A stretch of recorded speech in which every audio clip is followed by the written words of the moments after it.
The night was eerily quiet as I approached the old abandoned movie theater that loomed in the distance. Its once vibrant marquee now hung in tatters, the letters long since faded and unreadable. Drawn by an inexplicable curiosity, I pushed open the creaky doors and stepped inside. The lobby was shrouded in darkness, with only the faint glow of the moonlight flickering through the dusty windows. The air was thick with a musty scent of decay, and an unsettling chill ran down my spine. I took a deep breath and ventured further, the sound of my footsteps echoing through the empty aisles. As I continued on, I was immediately drawn to an old, faded movie poster.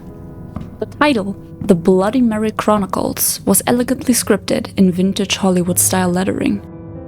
This wasn't just any poster. It was a relic of an unfinished film, a project that had been abruptly halted decades ago. The poster depicted a shadowy figure of a woman, her form shrouded in a misty blood-red aura, with eyes that seemed to pierce through time itself.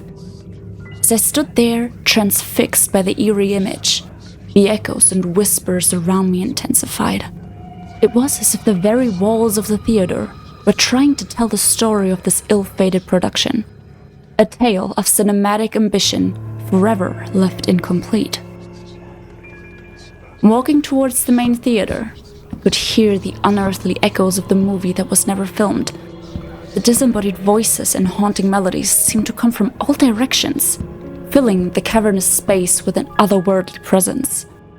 My heart pounded in my chest, but I pressed on, driven by a morbid fascination. I found a seat near the middle of the theater and sat down, the old tattered upholstery sagging under my weight. The screen was blank, yet I could hear the faint, ghostly whispers of the film playing somewhere just beyond my perception. The sensation of an unseen presence sitting next to me was almost palpable, and I could feel the hairs on the back of my neck standing on end.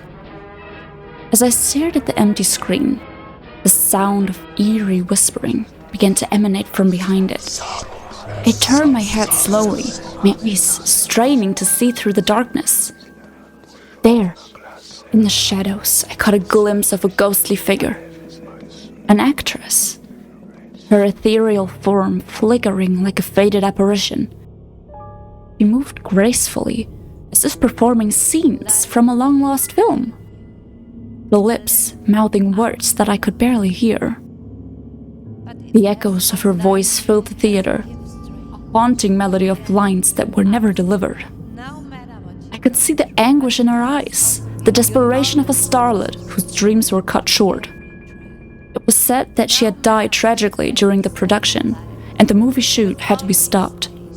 Now, she haunted the theater, waiting for a movie to show, her spirit trapped in an endless loop of unfulfilled ambition. The phantom footsteps grew louder, echoing through the empty aisles as if someone or something was pacing just out of sight. I tried to convince myself that it was just my imagination, but the chilling sensation of being watched refused to dissipate. Suddenly, the vintage popcorn machine in the corner of the room sprang to life, its gears whirring and popping as if possessed by an unseen force. The smell of burned popcorn filled the air, mingling with the musty scent of decay. The ghostly cinema seats seemed to creak and groan, as if the spirits of long-forgotten patrons were settling in for a show. I knew then I had to leave, but my legs felt like lead, my body frozen in place with an overwhelming sense of dread. The whispers grew louder, the phantom footsteps closing in around me. I could feel the weight of countless unseen eyes upon me, their gaze burning into my soul. With a sudden surge of adrenaline, I forced myself to stand and bolted for the exit. The theater seemed to come alive around me, the spectral projectionists and ghostly patrons reaching out with icy, intangible hands. I stumbled through the lobby, the whispers and footsteps chasing me every step of the way. Finally, I burst through the door and into the cold night air. My heart was racing and my breath coming in ragged gasps. I glanced back at the theater, its dark silhouette looming ominously against the moonlit sky. The unearthly echo seemed to follow me, lingering in the back of my mind as I fled into the night. As I ran, I couldn't shake the feeling that the ghostly actress was still there, waiting for her movie to show. Her spectral performance forever haunting the menacing movie theater. The echoes of her unfulfilled dreams would continue to reverberate through the empty halls, a chilling reminder of the tragedy that had unfolded within those walls.